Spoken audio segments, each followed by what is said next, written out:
Coral की पिछली classes में हमने देखा था आर्टिस्टिक मीडिया टूल का यूज़ कि किसी भी ऑब्जेक्ट पर अगर हमें आर्टिस्टिक मीडिया टूल का यूज़ करना है तो किस प्रकार करेंगे। उसमें आपने देखा कि हमने एक लाइनिंग को एक डिफरेंट स्टाइल में कन्वर्ट करते हुए एक कंप्लीट डिज़ाइनिंग तैयार किया था।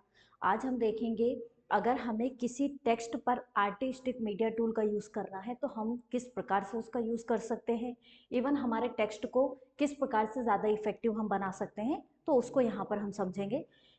तो शुरुआत करते हैं अब हम इसके लिए। सबसे पहले हमें क्या करना है, यहाँ पर कुछ लाइनिंग को हमें ड्रॉ करना है। तो लाइनिंग ड्रॉ करने के लिए हमने पढ़ा था कि फ्री हैंड टूल का यूज़ किया जाता है। तो यहाँ से हम फ्री हैंड टूल पर क्लिक करेंगे और फ्री हैंड टूल के अंतर्गत हमें लाइनिंग के लिए ऑप्शन यूज़ करना है 2 पॉइंट लाइन। इस पर हम यहाँ पर क्लिक करेंगे और 2 पॉइंट लाइन पे क्लिक करने के बाद आपको लाइनिंग को कुछ इस प्रकार से स्ट्रेंथ लाइन में एकदम बनाना है, इस प्रकार से। अब आप इसे पिक टूल से सिलेक्ट करिएगा और इस लाइनिंग को थोड़ा सा अपने अनुसार सेट कर लीजिए। इसके बाद हमें इस लाइनिंग के कई डुप्लीकेट बनाने हैं। तो नॉर्मली हम डुप्लीकेट बनाने के लिए कंट्रोल डी का ही यहाँ पर यूज़ करेंगे। तो आप कंट्रोल डी से इस लाइनिंग का डुप्लीकेट बना लीजिए और इस डुप्लीकेट को हम टॉप तरफ नहीं रखेंगे क्योंकि बाय डिफ़ॉल्ट इसने इस ऑब्जेक्ट को टॉप तरफ लिया है। हम इसी ऑब्जेक्ट को यहाँ इस लाइनिंग के बॉटम तरफ लेंगे, इस प्रकार से। और थोड़ा सा इसको बराबर लेवल में सेट करेंगे। हालांकि आप अगर लेवल बराबर नहीं भी रखेंगे ज़्यादा तो भी कोई इतना इफेक्ट नहीं आएगा।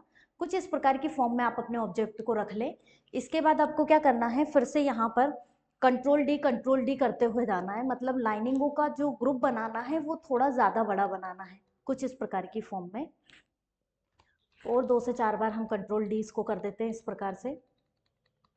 ठीक है। इसके बाद हमें क्या करना है, बाहर से क्लिक दबाते हुए पूरे ऑब्जेक्ट को हमें सेलेक्ट करना है, यानी पूरे लाइनिंगों के ग्रुप को हम यहाँ पर सेलेक्ट कर लेंगे। इसके बाद इस ऑब्जेक्ट को उठा करके हम यहाँ पेज में सेट कर देंगे, यानी इसका पूरा एरिया जो है हमारे पेज में प्रॉपर आ जाना चाहिए। कुछ इस प्रकार से सेट करेंगे। इवन इस लाइनिंगों को हम थोड़ा सा रोटेट भी करेंगे। तो किसी भी ऑब्जेक्ट को रोटेट करना मैंने पिछली क्लासेस में भी बताया है। आप इसके लिए इस पर क्लिक करें जिससे इस पर राउंड अप कॉर्नर की पोजीशन आएगी।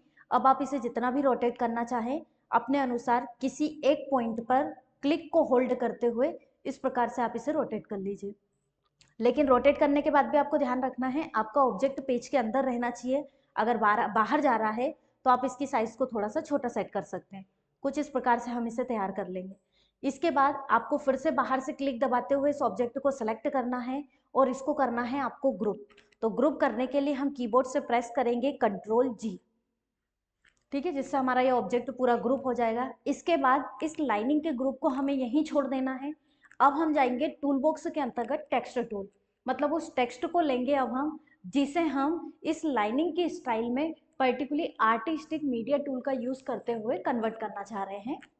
तो इसके लिए आपको यहाँ से टेक्स्ट टूल पर क्लिक करना है और नॉर्मली कोई भी टेक्स्ट यहाँ पर आप लिख दीजिए। जैसे मान लीजिए मैंने अपनी एकेडमी का नाम ही ले लिया है, तो हमारी एकेडमी का जो नाम है शुभम एकेडमी है, तो हमने यहाँ पर इसका पहला लेटर ले लिया है एस और कैपिटल हमने ले रखा है। इसकी साइज में अगर हमें इंक्रीमेंट करना है तो पिक टूल पर क्लिक करेंगे और इसकी साइज को हम कुछ इस प्रकार से यहाँ बढ़ा लेंगे।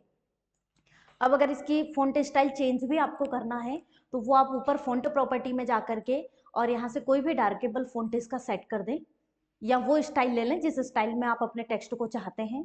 इसके बाद आपको क्या करना है, ये जो टेक्स्ट आपने लिखा है, जो लेटर आपने लिख रखा है, इसको उठा करके आपने जो लाइनिंग है यहाँ पर बनाई है इस पर आपको प्रॉपर तरीके से कुछ इस प्रकार इसको रखना है। थोड़ा सा जूम करके इसको बस सेट इस प्रकार से करिएगा कि जो लेटर आपने लिखा हुआ है उस लेटर की बॉर्डर आपने जो पिछला ऑब्जेक्ट बनाया है, मतलब जो लाइनिंग बनाई है, उसकी किसी भी एक लाइनिंग से उसका जो टॉप वाला हिस्सा है वो अटैच होना चाहिए। तो ये थोड़ा सा सेट करना है। अभी आप देख रहे हैं कि यहाँ पर हल्की सी गैपिंग है, तो मैं इसे बराबर कर लेती हूँ। तो यहाँ पर मैंने लेटर पे क्लिक को होल्ड करके रखा और कुछ इस प्रकार से इसको यहाँ पर अटैच कर दिया है। इसके बाद आपको फिर से इसको थोड़ा छोटी साइज में सेट कर लेना है। इसके बाद बाहर से क्लिक दबाते हुए दोनों ऑब्जेक्ट यानी लाइनिंग प्लस टेक्स्ट दोनों को ही हम सेलेक्ट करेंगे और सेलेक्ट करने के बाद आप देखेंगे ऊपर प्रॉपर्टी बार में कई सारे ऑप्शन आ रहे हैं जो हमने जस्ट पिछली क्लासेस में भी देखा था। उसके अंदर हमने वेल्ड और ट्रिम का यूज करना देखा था। यहाँ आज हम इसी में हमें अगले ऑप्शन मिल रहे हैं उनका कुछ यूज करेंगे। यहाँ आप देख रहे हैं तीसरे नंबर पे आपको एक ऑप्शन मिलता है इंटरसेक्ट, ठीक है। ये ऑप्शन अगर यहाँ नहीं भी मिलता है तो मैं इसका एक और तरीका बता देती हूँ कि इसे आप कहाँ से ला सकते हैं या कहाँ से आप इसे यूज कर सकते हैं। तो इसके लिए आप क्या करें, जब आप अपने ऑब्जेक्टों को सिलेक्ट कर लें, इसके बाद आप ऊपर मेन्यू बार में इफेक्ट मेन्यू में जा सकते हैं। ये यहाँ पर आप इफेक्ट मेन्यू में जाइएगा और इफेक्ट में, सॉरी इफेक्ट नहीं, अरेंज में, यहाँ पर आपको अरेंज में जाना है और अरेंज में आपको एक ऑप्शन मिलेगा शेपिंग। और शेपिंग के अंदर आप देख रहे हैं कि यहाँ पर आपको वही ऑप्शन मिल रहा है, वेल्ड करना, इंटरसेक्ट करना। और जस्ट कल हमने एक डिजाइनिंग बनाई थी, उसमें हमने बैक मीनस फ्रंट ऑप्शन का यूज किया था, तो ये सारे यहाँ पर भी मिलेंगे। पर बाई डिफॉल्ट ये आपको यहाँ प्रॉपर्टी बार में भी मिलते हैं, तो या तो आप यहाँ से यूज कर सकते हैं या अरेंज मेन्यू में जाकर के शेपिंग में भी जाके इनका यूज कर सकते हैं। फिलहाल हमें बाहर ही मिल रहा है तो हमें मेन्यू बार में जाने की ज़रूरत है ही नहीं। इसके लिए आप इन दोनों को सिलेक्ट करें और ऊपर प्रॉपर्टी बार में जाकर के इसको कर दीजिए इंटरसेक्ट। इंटरसेक्ट का मतलब होता है कि अगर हमारे एक से ज़्यादा ऑब्जेक्ट हैं, उसमें से किसी सिलेक्टेड ऑब्जेक्ट को आपको बाहर निकालना है, तो उसके लिए आप यहाँ पर इंटरसेक्ट का यूज़ कर सकते हैं। आप देख रहे हैं मैंने दोनों ऑब्जेक्ट को सिलेक्ट किया हुआ था, लेकिन उसके बावजूद मैंने जैसे ही इंटरसेक्ट ऑप्शन का यूज़ किया तो उसने सारा सिलेक्शन हटा करके केवल उस लेटर के पास सिलेक्शन ला करके छोड़ दिया है।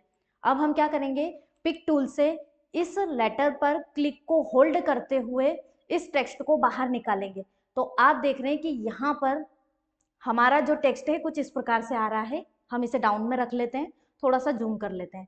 आप देखिए यहाँ पर लाइनिंगों के कॉम्बिनेशन से लेटर हमारा बन करके तैयार हो गया, जबकि हमने एक डिफरेंट लेटर तैयार किया था, यानी हमने केवल उसका फॉन्ट स्टाइल चेंज कर दिया था, किसी अलग स्टाइल में उसको ऐसे कन्वर्ट नहीं किया था। लेकिन आप यहाँ पर देख रहे हैं कि एक लाइनिंग के द्वारा भी वैसा ही लेटर बन करके तैयार हो गया है।